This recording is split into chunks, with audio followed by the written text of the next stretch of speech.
આપણે last time જે ચર્ચા કરેલી બાયોસાવરના નિયમ વડે વિદ્યુત પ્રવાહધારિત બંધ ગાળા પરના ગાળાની અક્ષ પરના કોઈ બિંદુએ ચુંબકીય ક્ષેત્ર શોધવાનું સૂત્ર આપણે મેળવેલું. એ જ રીતે એને જ મળતી આવતી એક વસ્તુ આપણે હવે જોવા જઈ રહ્યા છીએ. તમે જે સૂત્ર મેળવ્યું હતું એ એક રિંગ માટે હતું અને n રિંગ હોય તો શું થાય એના માટેનું સૂત્ર પણ આપણે એક ઉદાહરણમાં જોયેલું કે n આટાવાળું ગૂંચળું હોય તો શું થાય.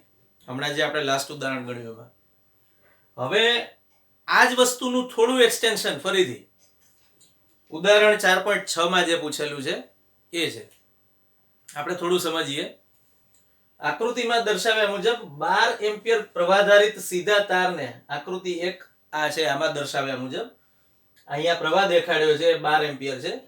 એને 2 સેન્ટીમીટર ત્રિજ્યાના અર્ધવર્તુળાકાર ચાપમાં વાળ્યો છે. આવી રીતે ધારો કે ચાપના કેન્દ્ર પર ચુંબકીય ક્ષેત્ર B છે. ચાપના કેન્દ્ર પર મીન્સ આ બિંદુએ ચુંબકીય ક્ષેત્ર B છે. તો હવે તમારે જુદા જુદા કેસમાં જુદા જુદા પ્રશ્નો પૂછ્યા છે એના આટલી માહિતી પરથી જવાબો આપવાના છે.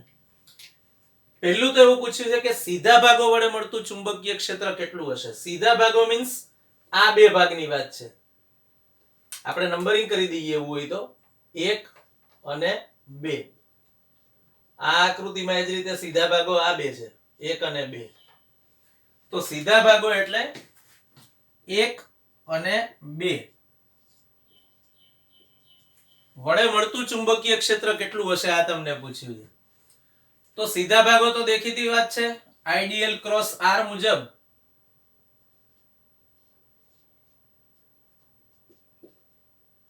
આનું જ્યારે મૂલ્ય શોધો ત્યારે શું થાય? IDL R sine theta. જ્યાં થીટા શું હતું? આઈડીએલ અને આર વચ્ચેનો ખૂણો. આર શું હતું? જે બિંદુએ ચુંબકીય ક્ષેત્ર શોધવું છે તમારે એનો સ્થાન સદિશ. તો ધારો કે તમારે આના વડે શોધવું છે. પહેલા તો અહીંયા જે પ્રવાહ વહે છે આઈડીએલ છે અને આનો સ્થાન સદિશ પણ આ દિશામાં મળશે આર. તમે આ દિશામાં ગણી શકો અથવા આ દિશામાં ગણી શકો જે ગણો એ. પણ બે કિસ્સામાં sin થીટા નું મૂલ્ય કાં તો 0 થશે કાં તો 180 થશે. તો આમાં થીટા બરાબર 0 અથવા 180 લેતા b બરાબર 0 મળશે. આપણે એવું જોયું હતું કે b નું મૂલ્ય અથવા db નું મૂલ્ય જે ગણો એ આના પર આધારિત છે. તો અહીંયા થીટા નું મૂલ્ય 0 અથવા 180 ગણો એટલે તમને ચુંબકીય ક્ષેત્ર 0 મળશે. મતલબ જે સીધા ભાગો આપણે વિચાર્યા 1 અને 2 નંબરના એ ચુંબકીય ક્ષેત્રને ઉત્પન્ન કરવામાં કોઈ જ ફાળો આપતા નથી. હવે સેકન્ડ ક્વેશ્ચન પર જઈએ. અર્ધવર્તુળાકાર ચાપના કારણે મળતા B એટલે કે ચુંબકીય ક્ષેત્ર કરતા વર્તુળાકાર ગાળા વડે મળતું ચુંબકીય ક્ષેત્ર કઈ રીતે જુદું પડે છે અને કઈ રીતે તેને મળતું આવે છે. આ ક્વેશ્ચનને સોલ્વ કરતા પહેલા એક ઇન્સ્ટ્રક્શન છે. તમને બુકમાં આની ગણતરી આપેલ નથી. આપણે ગણતરી કરીને દેખાડવાની છે. જો એક્ઝામમાં પૂછાય તો વિધાઉટ ફેલ આ વસ્તુ યાદ રહેવી જોઈએ. તમે ગણતરી નહીં કરો તો તમારા આ દાખલાના માર્ક્સ કાપી શકાય છે. ચોપડીમાં ભલે સીધે સીધો જવાબ આપ્યો પણ આપણે ગણતરી કરવાની. તો પહેલા હું અર્ધવર્તુળાકાર ચાપનું ચુંબકીય ક્ષેત્ર ગણું. તો પહેલા તો એ વસ્તુ ક્લિયર છે કે અર્ધવર્તુળાકાર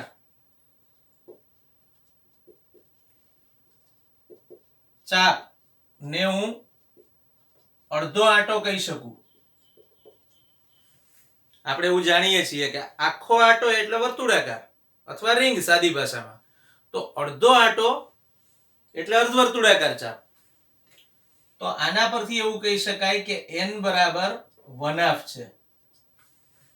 હવે ધારો કે અર્ધવર્તુળાકાર ચાપ વડે એના કેન્દ્ર પર મળતું ચુંબકીય ક્ષેત્ર શોધવું હોય તો આપણે પાછું પેલું μ0 ni/2r વાળું સૂત્ર વાપરીશું.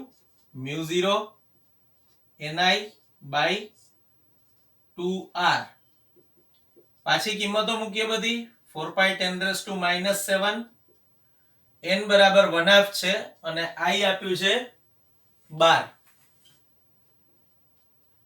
આ 1/2 2 છેદમાં ગયા, આ બીજા 2 તો છે જ અહીંયા, અને કેપિટલ R ત્રિજ્યા તમને આપી છે 2 સેન્ટીમીટર, મતલબ 2 ગુણ્યા 10⁻², મીટર. ફરીથી એકવાર આ 2 દુ 4 સાથે 4 ઉડી ગયા, 2 છક 12, તો મળશે 6π10⁻⁻7 પ્લસ 2 એટલે 10⁻⁻5 ટેસ્લા. અને જો તમે એને પાઈની કિંમત મૂકીને લખશો તો જવાબ મળશે 1.9 ગુણ્યા 10⁻⁴ ટેસ્લા. હવે બીજું એ પૂછ્યું છે, આપણે ચુંબકીય ક્ષેત્ર શોધી કાઢ્યું, પણ વર્તુળાકાર ગાળા વડે મળતા ચુંબકીય ક્ષેત્ર કરતા આ કઈ રીતે જુદું પડે છે અને કઈ રીતે એને મળતું આવે છે. સાદી ભાષામાં વિચારો તો તમે વર્તુળાકાર ગાળા માટે જમણા હાથના અંગૂઠાનો નિયમ વાપરો છો. મતલબ જો હું મારી આંગળીઓ પ્રવાહની દિશામાં રાખું તો ચુંબકીય ક્ષેત્ર બહાર આવતી દિશામાં મળતું હતું. અહીંયા વિરુદ્ધ દિશામાં છે તો ચુંબકીય ક્ષેત્ર પણ વિરુદ્ધ દિશામાં મળશે, એટલે કે અંદર દાખલ થતી દિશામાં મળશે. અર્ધવર્તુળાકાર ગાળો હોય કે વર્તુળાકાર ગાળો હોય, વર્તુળાકાર હોત તોય પ્રવાહની દિશા તો આ જ રહેત, તો પ્રવાહની દિશા બદલાતી નથી, એટલે ચુંબકીય ક્ષેત્રની દિશા એની એ રહેશે. તો સમાનતા શું થઈ, તમને પૂછ્યું છે કઈ રીતે તેને મળતું આવે છે, એનો જવાબ શું થયો કે બે કિસ્સામાં ચુંબકીય ક્ષેત્રની દિશા આ સમતલમાંથી અંદર જતી દિશામાં હશે. આમ પ્રવાહ હોત તો બહાર આવતી દિશામાં, પણ વિરુદ્ધ દિશામાં પ્રવાહ છે એટલે અંદર જતી દિશામાં. ફરીથી મેં આંગળીઓ આમ વીંટળાય એમ રાખી હોત તો ચુંબકીય ક્ષેત્ર બહાર મળત, પણ અહીંયા તો એનાથી ઊંધી દિશામાં પ્રવાહ વહે છે, તો ચુંબકીય ક્ષેત્ર પણ અંદર જતી દિશામાં થઈ ગયું. તો આ સમાનતા છે. હવે કઈ રીતે જુદું પડે છે એની વાત કરીએ. ધારો કે આ પ્રવાહ જે વહે છે એ પ્રવાહના કારણે જે ચુંબકીય ક્ષેત્ર મળે છે એને આપણે બી કીધું. તો વર્તુળાકાર ગાળો તો આખો થયો, તો આખો પ્રવાહ ગાળો જ્યારે હોય વર્તુળાકાર ત્યારે ચુંબકીય ક્ષેત્ર બે અર્ધવર્તુળાકારના ટોટલ જેટલું મળે. તો તમે એવું કહી શકો કે વર્તુળાકાર ગાળા વડે મળતું ચુંબકીય ક્ષેત્ર આના કરતા બમણું હશે. સાદી ભાષામાં કહીએ તો તમે આ સમીકરણમાં n બરાબર 1 લઈ લીધું, કારણ કે હવે આખો વર્તુળ છે તો આ છેદમાં 2 નહીં આવે, મતલબ કે તમે જે જવાબ શોધ્યો એ બમણો થઈ જશે. મતલબ અહીંયા 3.8 10⁻⁻4 આવશે. અથવા તમારી જોડે બીજો ઓપ્શન પણ છે કે તમે આ ગણતરી, આપણે આ ગણતરી એટલા માટે લીધી કે તમને ચોપડીમાં આપી છે, તમે ગણતરી કરીને પણ દેખાડી શકો કે વર્તુળાકાર ગાળા માટે n બરાબર 1 લેતા μ0I/2r મળે. સાદી ભાષામાં ટ્વાઇસ μ0ni/2r એવું પણ ગણી શકો, પણ આપણે એ ગણતરીમાં ડિટેલમાં એટલા માટે નથી ગયા કે તમને બુકમાં નથી આપી. બુકમાં સીધો આનો એકનો જ જવાબ આપ્યો છે, એટલે આપણે આ એકનો જવાબ શોધી કાઢ્યો. પછી બીજાનો જવાબ આના કરતા બમણો હશે એવું જસ્ટ લખી દો તો ચાલે, પછી તમારે કેલ્ક્યુલેશન દેખાડવાની જરૂર રહેતી નથી. ઓકે, સી પર આવીએ. આકૃતિ 2 માં દર્શાવ્યા મુજબ તારને તેટલી જ ત્રિજ્યાના વર્તુળાકાર ચાપ રૂપે વિરુદ્ધ દિશામાં વાળવામાં આવે તો તમારો જવાબ જુદો હશે. હા અને ના બંને. હા એટલા માટે કે મૂલ્ય એટલું ને એટલું રહેશે. મૂલ્ય તમે જે અહીંયા શોધ્યું એટલું ને એટલું આ કિસ્સામાં પણ મળશે. આ કિસ્સામાં પણ 1 અને 2 વડે દર્શાવેલા પ્રવાહ ખંડો ચુંબકીય ક્ષેત્રને ઉત્પન્ન કરવામાં કોઈ જ ફાળો આપશે નહીં. પણ ના કેમ? આપણે કીધું હા અને ના બંને જવાબો છે, તો ના મળવાનું કારણ શું? જવાબ આપણો જવાબ જુદો એ બાબતમાં પડશે કે ચુંબકીય ક્ષેત્રની દિશા પણ ઉલટાઈ જશે. જો તમે અર્ધવર્તુળાકાર ચાપની દિશા વિચારો ઉલટી, અથવા વિદ્યુત પ્રવાહ ધારિત ગાળાને ઉલટો કરી દીધો અર્ધવર્તુળાકાર ગાળાને, તો ચુંબકીય ક્ષેત્રની દિશા પણ ઉલટાઈ જશે. તો આ અર્થમાં તમારો જવાબ જુદો પડે છે એવું કહી શકાય. આપણો નેક્સ્ટ ટોપિક છે 4.9 એમ્પિયરનો સર્કિટલ નિયમ. આપણે એવું જોઈ ગયા કે બાયો-સાવર્ટના નિયમ વડે તમે કોઈ પણ વિદ્યુત પ્રવાહ વડે ઉત્પન્ન થતું ચુંબકીય ક્ષેત્ર શોધી શકો છો. વધુ સારી રીતે કહીએ તો કોઈ પણ વિદ્યુત પ્રવાહ ધારિત સુવાહક વડે ઉત્પન્ન થતું ચુંબકીય ક્ષેત્ર શોધી શકો છો. હવે એમ્પિયરનો સર્કિટલ નિયમ એ શાના માટે જરૂર પડી, બીજો એક સવાલ થાય. તો વિદ્યુત પ્રવાહોનું વિતરણ બે પ્રકારનું હોઈ શકે. એક કે જેમાં સમમિતિ ન હોય અને બીજું કે જેમાં સમમિતિ હોય બહુ ઊંચા પ્રમાણમાં. જો સમમિતિ ન હોય અથવા ઓછા પ્રમાણમાં સમમિતિ હોય તો એના માટે છે બાયો-સાવરનો નિયમ. પણ જો બહુ ઊંચા પ્રમાણમાં સમમિતિ હોય તો તમે એના માટે વાપરી શકો છો એમ્પિયરનો સર્કિટલ એટલે કે બંધ ગાળાનો નિયમ. સર્કિટ એટલે બંધ ગાળો આપણે જાણીએ છીએ, તો સર્કિટલ એટલે બંધ ગાળાનો નિયમ. પહેલી ખાસિયત, ઊંચી સમમિતિ હોય ત્યાં વાપરી શકાય. રાધર એવું કહી શકાય ત્યાં જ વાપરી શકાય. ઓછી સમમિતિ હોય અથવા પ્રમાણમાં ઓછી સમમિતિ હોય અથવા સમમિતિ ન હોય તો ત્યાં તમે આ નિયમ વાપરી શકતા નથી. બીજી વસ્તુ એ છે કે એમ્પિયરનો સર્કિટલ નિયમ એનું કથન શું છે? તો એમ્પિયરના સર્કિટલ નિયમનું કથન આવું કંઈક છે: ચુંબકીય ક્ષેત્રમાં વિચારેલા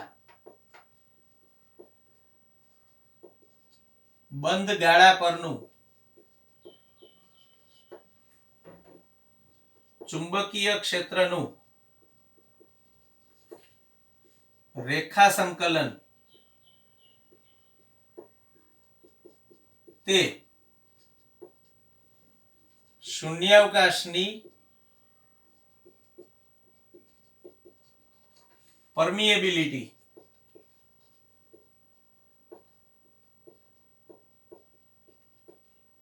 અને તે બંધ ગાળા અથવા તમે વક્ર પણ કહી શકો વડે ઘેરાતા વિદ્યુત પ્રવાહના ગુણાકાર જેટલી હોય છે. ગુણાકાર જેટલું હોય છે. સંજ્ઞાત્મક રૂપે લખીએ તો ચુંબકીય ક્ષેત્રમાં વિચારેલા બંધ ગાળા પરનું ચુંબકીય ક્ષેત્રનું રેખા સંકલન, આ ચુંબકીય ક્ષેત્ર અને આ એનું રેખા સંકલન એવું દર્શાવતી સંજ્ઞા ઇન્ટિગ્રેશન ડીએલ. અને કેવો બંધ ગાળો છે એટલે આપણે આના પર આવી નિશાની પણ કરી શકીએ. ઇક્વલ્સ ટુ કેટલું હોય? શૂન્યાવકાશની પરમિએબિલિટી એટલે કે μ0 અને તે બંધ ગાળા વડે ઘેરાતો વિદ્યુત પ્રવાહ એને કહી દો સિગ્મા આઈ. તો આ બંનેના ગુણાકાર જેટલું હોય છે. એક બે પ્રશ્નો અહીંયા કદાચ થઈ શકે. પહેલું કે આપણે જ્યારે અહીંયા બંધ ગાળાની વાત કરી તો બંધ ગાળો કેવી રીતે લેવાનો, પછી ચુંબકીય ક્ષેત્ર જે ગણવાનું છે એ કેમનું લેવાનું, પછી આ સિગ્મા આઈ બંધ ગાળા વડે ઘેરાતો પ્રવાહ એટલે શું, આવા બધા અમુક પ્રશ્નો છે. આપણે એનું સોલ્યુશન જવાબો જોતા જઈએ. તમે એવું પણ કહી શકો કે આપણે બાયો-સાવરના નિયમનો એક કમ્પેરેટિવ સ્ટડી કરી રહ્યા છીએ. જો તમે ચેપ્ટર 1 માં ભણ્યા હતા ગાઉસનું પ્રમેય વિદ્યુત ક્ષેત્ર માટે, ત્યાં તમે આવું કંઈક લખતા હતા, યાદ કરો.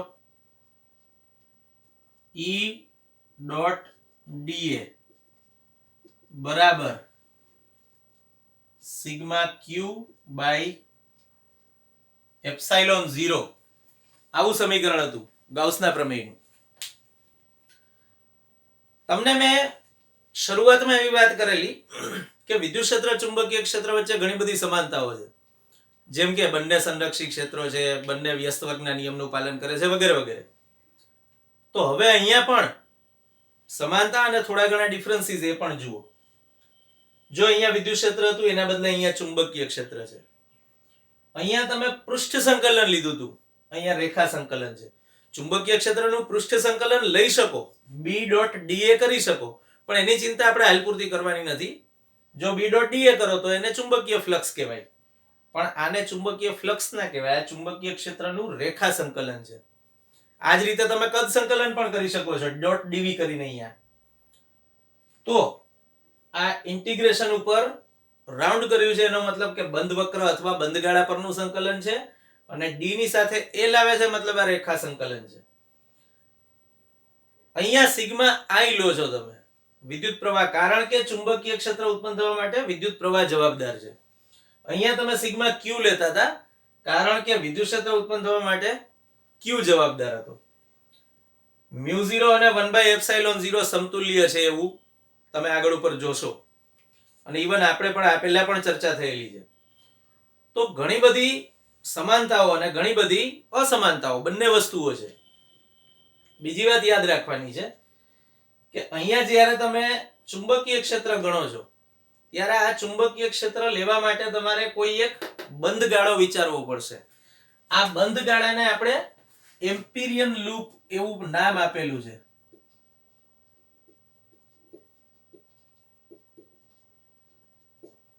ફરીથી એકવાર, જેમ તમે ગાઉસના પ્રમેયમાં ગાઉસિયન પૃષ્ઠ અથવા ગાઉસિયન સરફેસ લેતા હતા, એવી રીતે અહીંયા એમ્પિરિયન લૂપ, લૂપ એટલે બંધ ગાળો આપણે જાણીએ છીએ, તો એમ્પિરિયન લૂપ તમારે લેવાનો છે. બીજી વાત કે આપણે જે એમ્પિરિયન લૂપ લીધો, એ લૂપ કેવી રીતે લેવો? એમ્પિરિયન લૂપ હંમેશા એવી રીતે લેવામાં આવે, કાં તો તમે જે વક્ર વિચાર્યો છે, વક્રને સ્પર્શકની દિશામાં ચુંબકીય ક્ષેત્ર મળતું હોય, મતલબ કે શૂન્ય ન હોય. સ્પર્શકની દિશામાં ચુંબકીય ક્ષેત્ર મળતું હશે તો ફાયદો શું થશે? થોડું સમજીએ એક્ઝામ્પલથી. ધારો કે કોઈ તાર છે, હમણાં જ આપણે આ ઉદાહરણ વધારે ડિટેલમાં લઈશું, પણ હાલ પૂરતું ખાલી આ એક મુદ્દો સમજવા માટે. ધારો કે કોઈ તાર આવી રીતે બહાર આવે છે, અને તારમાંથી પ્રવાહ આ દિશામાં વહે છે, તો પછી તારથી આર અંતરે રહેલા જેટલા બિંદુઓ હશે એ બધા બિંદુએ ચુંબકીય ક્ષેત્ર સ્પર્શકની દિશામાં હશે. આવી રીતે આવું આપણે જાણીએ છીએ. તો આ જ વસ્તુ ઓર્સ્ટેડે અવલોકન કર્યું હતું. યાદ કરો, સૌથી પહેલું ઓર્સ્ટેડે જે અવલોકન કર્યું હતું ત્યાંથી જ ચુંબકત્વનો આખો પાયો નંખાયો હતો. ઓર્સ્ટેડે સૌથી પહેલું એવું જોયેલું કે ભાઈ ચુંબકીય ક્ષેત્રને વિદ્યુત પ્રવાહ જોડે સંબંધ છે, અથવા વિદ્યુત પ્રવાહના કારણે ચુંબકીય ક્ષેત્ર ઉત્પન્ન થઈ શકે. તો તમે પ્રવાહ આ દિશામાં વિચાર્યો તો આ વર્તુળાકાર પર જુદા જુદા બિંદુએ ચુંબકીય ક્ષેત્ર સ્પર્શકની દિશામાં મળ્યું, અને પાછું અચળ મળ્યું. એ ફાયદો ખરો ને, કારણ આ કેન્દ્રથી આ બિંદુ વિચારો કે આ બિંદુ વિચારો કે પછી આ બિંદુ વિચારો કે આ બિંદુ વિચારો, આ બધા સમાન અંતરે રહેલા છે એવું કહી શકાય. તો હવે બી અચળ મળશે, એ પહેલો ફાયદો છે. તો હવે તમે જ્યારે બી ડોટ ડીએલ એને આવી રીતે લખશો તો બહુ સિમ્પલ ગણતરી થઈ ગઈ. જુઓ, સંકલનમાં બી ડીએલ કોસ થીટા બરાબર બી અચળ છે એટલે સંકલનની બહાર લઈ લીધું આપણે. સંકલનમાં વધ્યું ખાલી ડીએલ. કારણ શું? કે થીટા બરાબર તો 0 થઈ ગયું. બી અને ડીએલ વચ્ચેનો ખૂણો થીટા બરાબર 0 થઈ ગયો. તો રીઝન કે તમે ડીએલ જે પ્રવાહખંડ લીધો એની દિશામાં અહીંયા ચુંબકીય ક્ષેત્ર છે, તો ખૂણો 0 થઈ જવાથી તમારું કામ ઈઝી થઈ જાય. cos 0 એટલે 1 થઈ ગયું. તો હવે એની ચિંતા કરવાની જરૂર નથી. અચ્છા, બીજી વાત કે ધારો કે તમે તાર માટે વાત કરો, આ વર્તુળાકાર ગાળાની બદલે ઊંધું વિચારો, તો ખૂણો ડીએલ અને બી વચ્ચેનો થઈ જશે 90. તો cos 90 એટલે જવાબ 0 થઈ જશે. તો તમે બીજી પ્રક્રિયા અથવા બીજા ઓપ્શન તરીકે એવું પણ કહી શકો કે તમે બંધ ગાળો એવી રીતે લો કે જેથી કાં તો ચુંબકીય ક્ષેત્ર અશૂન્ય અને અચળ મળે, જે અહીંયા આપણે વિચાર્યું હમણાં. પણ બીજો કિસ્સો જેમાં ચુંબકીય ક્ષેત્ર નાબૂદ થઈ જતું હોય, મતલબ જો તમે તારની વાત કરો તો ડીએલ તારમાં વહેતો પ્રવાહ આ દિશામાં છે, પણ હવે તમે જે ડીએલ લીધું એ આ જ ગાળામાં છે, તો ડીએલ અને બી વચ્ચેનો ખૂણો 0 થઈ ગયો. જુદા જુદા કેસમાં ઇવન હમણાં આપણે જે પેલું વિદ્યુત પ્રવાહ આધારિત રિંગ વાળું સૂત્ર જોયું હતું, એ થિયરી જોઈ હતી, એમાં તમે બાયો સાવરનો નિયમ યુઝ કરતા હતા અને એમાં પણ સમમિતિનો ઉપયોગ કરતા હતા. સમમિતિ વિશે પણ આપણે હમણાં ચર્ચા કરવાની છે. તો આ એક એક્ઝામ્પલ છે કે આપણે બંધ વક્ર જે લેવો એ કઈ રીતે લેવો. બંધ ગાળા વડે ઘેરાતો વિદ્યુત પ્રવાહ એ ત્રીજી વસ્તુ છે. બંધ વક્ર વડે જે વિદ્યુત પ્રવાહ ઘેરાય છે એ વિદ્યુત પ્રવાહની ગણતરી જનરલી એવી રીતે કરવામાં આવે છે કે અંગૂઠાની દિશામાં તમે જે ડીએલ સૂક્ષ્મ ખંડો વિચારે આ બંધ વક્ર પર, આ દિશામાં ચુંબકીય ક્ષેત્ર આપે છે બધા ભેગા થઈને. તો આ બધા તમે જે ડીએલ વિચાર્યા આ આખા પરિપથ પર, એ બધા ડીએલ વડે જે બંધ વક્ર રચાયું એના વડે ઘેરાતો વિદ્યુત પ્રવાહ તમારે ધ્યાનમાં લેવાનો છે. મતલબ કદાચ અહીંયા બીજો કોઈ પ્રવાહ હોય તો એની બહાર છે એટલે એની ચિંતા આપણે નથી કરવાની, આપણે ખાલી આની જ કરવાની છે. આના વડે જે ઘેરાય છે મેં જે કીધું આ ડોટમાંથી બહાર આવતી દિશામાં એની. તો સિગ્મા આઈ ની ગણતરી આવી રીતે કરવામાં આવે છે અને જનરલી આમ રાખીને અંગૂઠો જમણા હાથનો જે દિશામાં રહે એ દિશામાં જે પ્રવાહ વહેતો એને ધન લેવાનો રિવાજ છે. જો કે આવો કોઈ રૂલ નથી, પણ આવું કરવાથી તમારો જવાબ ધન આવે છે, એટલે આ એક સામાન્ય અન્ડરસ્ટેન્ડિંગની વસ્તુ છે. હવે લાસ્ટ અને મોસ્ટ ઇમ્પોર્ટન્ટ વસ્તુ, ઊંચી સમમિતિ હોય ત્યાં જ એમ્પિયરનો સર્કિટલ નિયમ વપરાય છે. તો ઊંચી સમમિતિ કોને કહેવાય ખરેખર? તો ઊંચી સમમિતિ એવી વસ્તુ છે કે અત્યાર સુધી આપણે સમમિતિનો અર્થ શું કરતા હતા કે ભાઈ સિમ્પલ એવું કહી શકાય કે ભાઈ ભૌમિતિક સમમિતિ છે. ધારો કે ચોરસ છે તો તમે ચોરસના બે સરખા ભાગ કરી શકો એટલે સમમિતિ છે, તમે એવું કહેતા હતા. તો આપણે અત્યાર સુધી સમમિતિનો અર્થ આવો કરેલો છે, પણ સમમિતિ છે ને ખરેખર ખૂબ વ્યાપક શબ્દ છે અને સમમિતિને જુદા જુદા ઘણા બધા અર્થો થઈ શકે. જેમ કે એક સમમિતિનું એક્ઝામ્પલ આપું. ધારો કે આ તાર છે, તારમાં આ દિશામાં પ્રવાહ વહે છે, તો પછી એનું ચુંબકીય ક્ષેત્ર મારી આંગળીઓ વીંટળાય એ દિશામાં હશે. આપણે જમણા હાથના અંગૂઠાનો નિયમ આ રીતે ભણી ચૂક્યા છીએ. તારને તમે બે હાથ વચ્ચે રાખીને આ રીતે ફેરવો તો ચુંબકીય ક્ષેત્રની દિશા બદલાતી નથી. તારને આપણે ઝેરણીની જેમ ફેરવીએ તો ચુંબકીય ક્ષેત્રની દિશા બદલાતી નથી, કારણ તારને ફેરવવાથી પ્રવાહની દિશા નથી બદલાતી. તો પ્રવાહની દિશા નથી બદલાતી એટલે ચુંબકીય ક્ષેત્રની દિશા પણ બદલાતી નથી એવું કહી શકાય. તો સાદી રીતે કહીએ તો આ પણ એક પ્રકારની સમમિતિ છે કે તમે તારમાં પ્રવાહની દિશા જ્યાં સુધી ના બદલાવો ત્યાં સુધી ચુંબકીય ક્ષેત્રની દિશા બદલાતી નથી. બીજી વસ્તુ, બીજા પ્રકારની સમમિતિ, ધારો કે હું કોઈ અતિ લાંબો તાર વિચારું છું. અતિ લાંબા તારનું એક્ઝામ્પલ એટલા માટે આપી રહ્યો છું કે હવે આપણે જેની ચર્ચા કરવા જઈ રહ્યા છીએ એ અતિ લાંબા તાર વડે ઉત્પન્ન થતા ચુંબકીય ક્ષેત્રનું સૂત્ર છે, જેમાં આપણે એમ્પિયરના સર્કિટલ નિયમનો યુઝ કરીશું. તો એમાં પહેલી સમમિતિ કઈ હતી? મેં જે કીધી કે તમે તારને ઝેરણીની જેમ ફેરવો બે હાથ વચ્ચે રાખીને તો ચુંબકીય ક્ષેત્રની દિશા બદલાતી નથી. આ પહેલી સમમિતિ હતી. બીજી સમમિતિ, ધારો કે તમે સીમિત લંબાઈનો તાર લીધો. આપણે કોનું એક્ઝામ્પલ લઈશું? અનંત લંબાઈના તારનું. પણ અત્યારે વાત કરી રહ્યા છીએ સીમિત અથવા પરિમિત લંબાઈના તારની. તો આ પરિમિત લંબાઈનો તાર છે. ચલો હવે ધારો કે મેં આ તાર પર આ બિંદુ વિચાર્યું, તો આ બિંદુની બંને તરફ એક એક બિંદુ રહેલું છે, જોઈ શકો છો. એ જ રીતે હું આ બિંદુ વિચારું તો પાછું બંને તરફ એક એક બિંદુ રહેલું છે, જોઈ શકો છો. પણ સમમિતિનો ભંગ ક્યારે થશે? જ્યારે હું છેડા પરનું બિંદુ વિચારીશ. આની આ તરફ બિંદુ છે, આ તરફ નથી. એ જ રીતે આ છેડે આ તરફ બીજું બિંદુ છે પણ અહીંયા બીજું બિંદુ નથી. તો હું જ્યારે સીમિત અથવા પરિમિત લંબાઈનો તાર લઉં છું ત્યારે આ સમમિતિનો ભંગ થઈ જાય છે. આવું ન બને એના માટે આપણે કેવો તાર વિચારીશું? અતિ લાંબો અથવા અનંત લંબાઈનો તાર, મતલબ કે આવો કંઈક. હવે તાર પરનું કોઈ પણ બિંદુ વિચારો, એની બંને તરફ એક એક બિંદુ રહેલું છે, તો આ પણ એક પ્રકારની સમમિતિ થઈ. ઉપરાંત હજુ એક સમમિતિ છે. ધારો કે હું તારથી સમાન લંબાંતર આવેલા બિંદુઓ વિચારું બધી દિશામાં. હું તમને નમૂના રૂપે ઉપર અને નીચેની દિશામાં સમાન લંબાંતર આવેલા બિંદુ દેખાડી રહ્યો છું, P અને Q. માની લો નામ આપ્યા આપણે. તો આ બંને બિંદુ પાસે તારમાંથી વહેતા પ્રવાહના કારણે મળતા ચુંબકીય ક્ષેત્રનું મૂલ્ય સમાન હશે. ધ્યાન રાખજો, મૂલ્ય સમાન હશે, દિશા નહીં.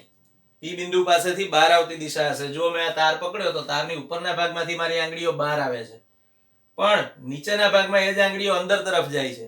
તો તારની નીચે અહીંયા ચુંબકીય ક્ષેત્રની દિશા અંદર જતી દિશામાં હશે, જે આપણે કીધું હતું ક્રોસ વડે દર્શાવાય. પણ અહીંયા બહાર આવતી દિશામાં ચુંબકીય ક્ષેત્ર હશે, એટલે એને આપણે ડોટ વડે દર્શાવીએ છીએ, એવો રિવાજ છે. આ બંને સિસ્ટમ તમને આપેલા સમજાવેલી છે. હા, મૂલ્ય બંને જગ્યાએ સરખું. મૂલ્ય અહીંયા પણ ચુંબકીય ક્ષેત્રનું બી જેટલું જ હશે, અહીંયા પણ બી જેટલું જ હશે. આ બંને અંતરો જો સમાન હોય તો,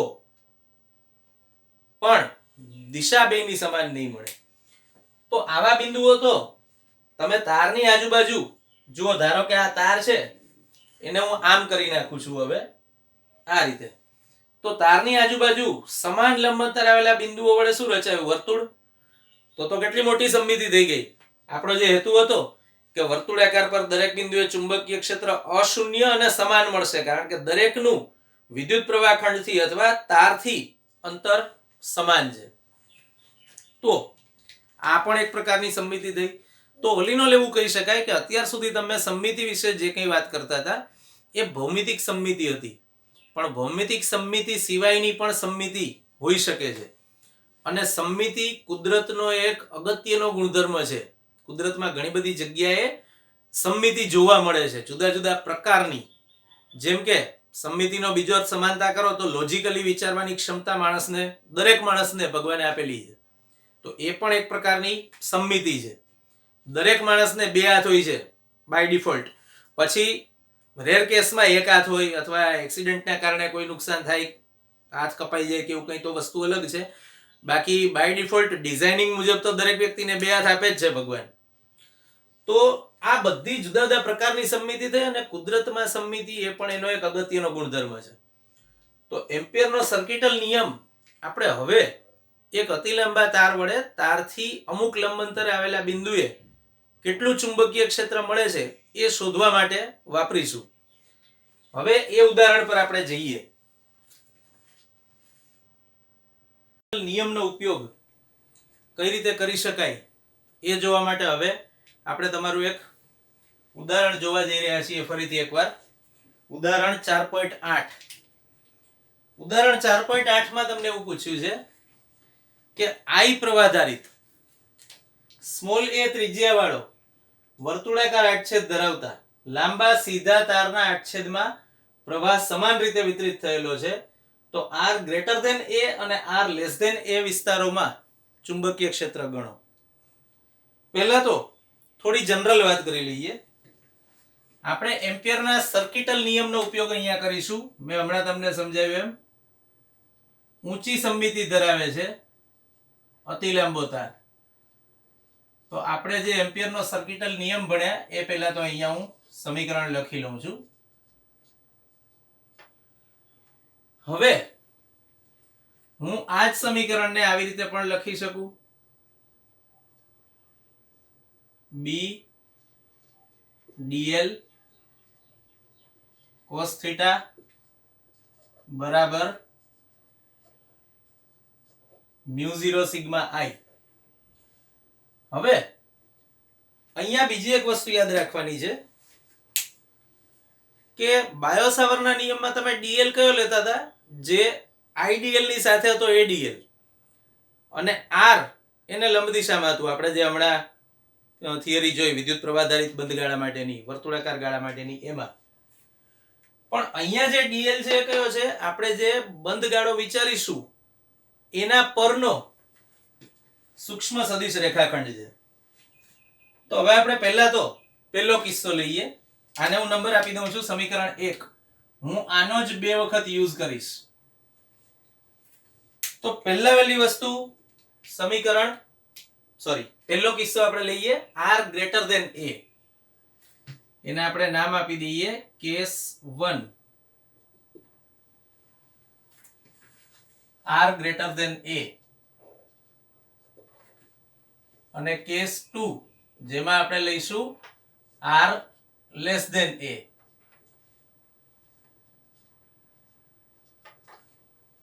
તો હવે બંને કિસ્સાઓ માટે હું એમ્પિયરનો સર્કિટલ નિયમ યુઝ કરું છું.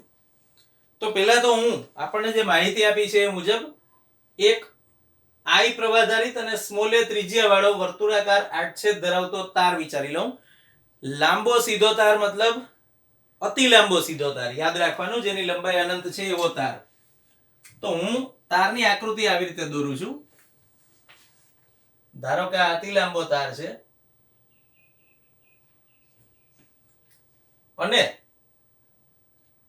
આ તારની ત્રિજ્યા આપેલી છે a જેટલી અને આ છે તારની અક્ષ. આ તાર આવી રીતે છે.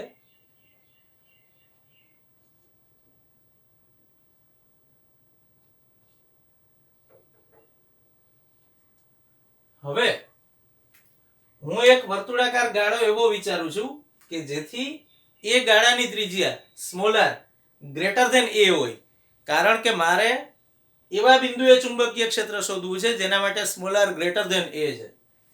તો હું એક એવો ગાળો અહીંયા દર્શાવું છું. જોઈ શકો છો આ ગાળા માટે ગાળાની ત્રિજ્યા સ્મોલ r છે અને એ a કરતા મોટી છે, જે તમને તાર આપ્યો છે એની ત્રિજ્યા કરતા. હવે આ બંધ વક્ર પર આપણે શું લેવાનું? ઘણા બધા રેખાખંડો લેવાના, સૂક્ષ્મ સદિશ રેખાખંડો. ધારો કે તારમાં આ દિશામાં પ્રવાહ વહેતો હોય I, તો ચુંબકીય ક્ષેત્ર આ વર્તુળાકાર ગાળાને સ્પર્શકની દિશામાં હશે. મતલબ કે ચુંબકીય ક્ષેત્ર અને વર્તુળાકાર ગાળા પરનું dl, આ બંને વચ્ચેનો ખૂણો cos θ બરાબર કેટલો થશે? 0 થશે. તો હવે હું આમાં cos 0 બરાબર 1 લઈ લઉં તો શું મળે? બધા બિંદુએ ચુંબકીય ક્ષેત્ર સમાન હશે એટલે b ને મેં બહાર લઈ લીધું. સંકલનમાં વધ્યું dl equals to μ0 sigma I. હવે અહીંયા આપણે લખી શકીએ θ બરાબર 0. કોની વચ્ચેનો ખૂણો? b અને dl બંને વેક્ટર્સ વચ્ચેનો ખૂણો θ બરાબર 0 છે. અહીંયા એક બીજી ઇન્ટરેસ્ટિંગ વસ્તુ છે. ધારો કે હું વન્સ અગેન આવો જ તાર વિચારું છું. હવે હું તાર થોડો મોટો કરીને દર્શાવું છું. આ જ તાર છે પણ અંદર બધું ગૂંચવણો ના થઈ જાય એટલે. તો હું તારની પહોળાઈ થોડી વધારે દર્શાવું છું. તાર એનો જ છે, મગજમાં રાખજો, એમાં આપણે કંઈ ચેન્જ નથી કર્યા. હું ખાલી પહોળાઈ થોડી વધારીને દર્શાવું છું. આ પાછી તારની અક્ષ છે. પાછું તારની ત્રિજ્યા કેટલી? a.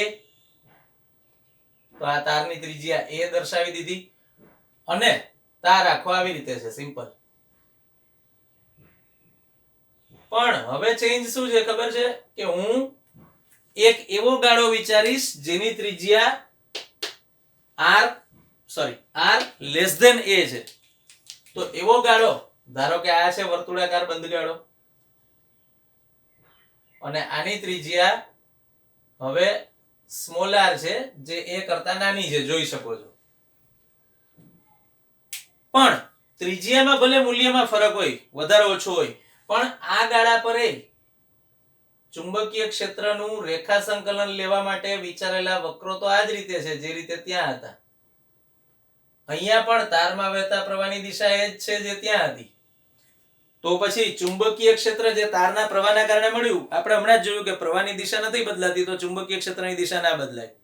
મતલબ કે આ ગાળા પર દરેક બિંદુએ ચુંબકીય ક્ષેત્રની દિશા સમાન હશે અને dl ની દિશામાં જ હશે. આપણે આગળ જોયું એ જ રીતે. મતલબ કે હું આ ઇક્વેશન, જેને હવે હું નંબર આપીશ 2, એ બંને ગાળાઓ માટે વાપરી શકું છું. આટલી બધી સમાનતા હોવા છતાં બંને ગાળા વડે મળતું ચુંબકીય ક્ષેત્ર સમાન નહીં હોય. મતલબ ધારો કે પહેલી વખત અહીંયા બિંદુ P વિચારીએ અને બીજી વખતમાં આ ગાળા પરનું બિંદુ Q લઈ લઈએ, તો P અને Q પાસે ચુંબકીય ક્ષેત્ર જુદું જુદું હશે. કારણ શું? ભલે આ બધું સેમ રહ્યું પણ બે ગાળા માટે ડીએલ સમાન નથી. ડીએલ એટલે શું હતું? આખા બંધ વક્ર પરનો બધા ડીએલ નો સરવાળો. અહીંયા વક્ર મોટો છે તાર કરતા, અહીંયા નાનો છે એટલે આ ડીએલ બદલાશે અને પ્રવાહ સિગ્મા આઈ પણ બદલાશે. બી બંને કેસમાં અચળ છે, પણ અચળનો અર્થ એવો કે મૂલ્ય બદલાય છે, દિશા અચળ છે. સમજીએ કઈ રીતે. ધારો કે હું પહેલો કેસ વિચારું જેમાં r ગ્રેટર ધેન a છે. હવે r ગ્રેટર ધેન a માટે હું સમીકરણ 2 માં કિંમતો મૂકું તો શું લખાય? b સંકલનમાં dl, બધા dl નો સરવાળો ઇક્વલ્સ ટુ μ0 સિગ્મા i એટલે તમે જે ગાળો વિચાર્યો એ ગાળા વડે ઘેરાતો વિદ્યુત પ્રવાહ. તો અહીંયા તો આખો તાર તમે વિચારેલા બ્લેક કલરના બંધ વક્ર વડે ઘેરાયેલો છે, તો પછી તમારે અહીંયા સંપૂર્ણપણે આખું મૂલ્ય લખવું પડશે i નું, એટલે કે કેપિટલ I જેટલો પ્રવાહ ઘેરાય છે તમે વિચારેલા વક્ર વડે. હવે બધા dl નો સરવાળો કરો તો શું મળશે? આ બંધ વક્રનો પરિઘ મતલબ કે 2πr ઇક્વલ્સ ટુ μ0i. તો b બરાબર ફાઇનલી મળ્યું μ0i બાય 2πr, એટલે કે b ચલે છે 1/r. આ r ગ્રેટર ધેન a વિસ્તારમાં ચુંબકીય ક્ષેત્રનું સૂત્ર છે, એટલે હું અહીંયા લખી નાખું છું r ગ્રેટર ધેન a છે. હવે બીજો કેસ વિચારીએ. બીજા કેસમાં આપણે બંધ વક્ર કેવો વિચાર્યો? તાર કરતા ઓછી ત્રિજ્યાનો બંધ વક્ર વિચાર્યો છે. તો હવે એ કેસમાં સમીકરણ 2 પરથી પાછું શું લખી શકાય? b સંકલનમાં dl μ0, પણ સિગ્મા i બદલાઈ જશે. અહીંયા જુઓ તારમાં વહેતો બધો પ્રવાહ તમને એવું કીધેલું છે કે આડછેદમાં પ્રવાહ સમાન રીતે વિતરિત થયેલો છે. તો અહીંયા તો આખા તારના આડછેદમાંથી જે કોઈ પ્રવાહ વહેતો તે આખો પ્રવાહ ઘેરાઈ જતો હતો તમે વિચારેલા વક્ર વડે, પણ અહીંયા બધો પ્રવાહ નથી ઘેરાતો. જુઓ આ ભાગમાંથી જેટલો વિદ્યુતભાર પસાર થાય છે એના વડે જે પ્રવાહ રચાય છે એ તમારે કન્સિડર કરવાનો છે. તો કંઈ એવું રોકેટ સાયન્સ નથી, આપણે ખાલી સિમ્પલ ત્રિરાશિ મૂકવાની છે કે જો πa² જેટલા ક્ષેત્રફળ વડે ઘેરાતો પ્રવાહ I હોય. πa² શું છે? આ ક્ષેત્રફળ છે, આ πa² વાળું પદ છે. તો આના વડે તો આખો પ્રવાહ ઘેરાઈ જાય છે. આપણે જાણીએ છીએ કે તારમાં આડછેદમાં પ્રવાહ સમાન રીતે વિતરિત થયેલો છે. તો πa² માં I જેટલો પ્રવાહ, તો આપણે જે વિચાર્યું એની ત્રિજ્યા r છે, તો πr² જેટલા ક્ષેત્રફળમાં કેટલો? તો જવાબ શું મળે? πr² I upon πa². આ પાઈ ઉડી ગયા તો મળ્યું ir²/a². મતલબ કે હવે i ની જગ્યાએ આપણે આ કિંમત લેવી પડશે, તો આપણને મળશે μ0 ir²/a². હવે ધારો કે હું બધા dl નો સરવાળો કરું તો હવે મને આનો પરિઘ મળે. તો b 2πr આ વક્રનો પરિઘ μ0 ir²/a². આવું થયું. પાછું બે બાજુથી એક r કેન્સલ થઈ જશે, તો b બરાબર શું મળે? μ0 ir upon 2πa², જ્યાં r કેવું છે? લેસ ધેન a છે, એટલે કે b ચલે છે r. જોઈ શકો છો અહીંયા આપણે શું લખ્યું? b ચલે છે 1/r, કારણ કે μ0 i 2π બધું અચળ હતું. અહીંયા આપણે લખ્યું b ચલે છે r, અહીંયા 1/r હતું એના બદલે અહીંયા r થઈ ગયું. કેમ? કારણ કે μ0 i 2π અને સ્મોલ a બધું અચળ છે. તો તમે એવું કહી શકો કે આના પરથી ચુંબકીય ક્ષેત્ર વિરુદ્ધ અંતરનો ગ્રાફ આવો કંઈક મળે. ધારો કે આ અક્ષ પર મેં B લીધું છે અને અહીંયા R લીધું છે. R શું છે? તારની અક્ષથી અંતર છે. જે બિંદુએ તમારે ચુંબકીય ક્ષેત્ર શોધવું છે એનું અંતર. તો શરૂઆતમાં તો શું થશે? તારની અક્ષથી અંતર અહીંયા 0.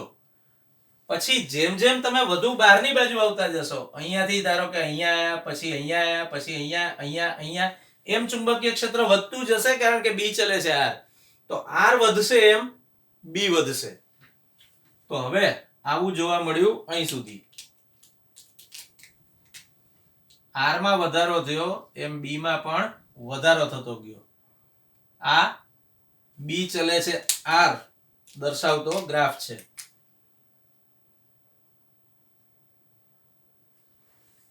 આવું બનવાનું કારણ, તમે જેમ જેમ તારની અક્ષથી વધુ અંતરે ગયા એમ વધુ ને વધુ પ્રવાહ ઘેરાતો ગયો ગાળા વડે.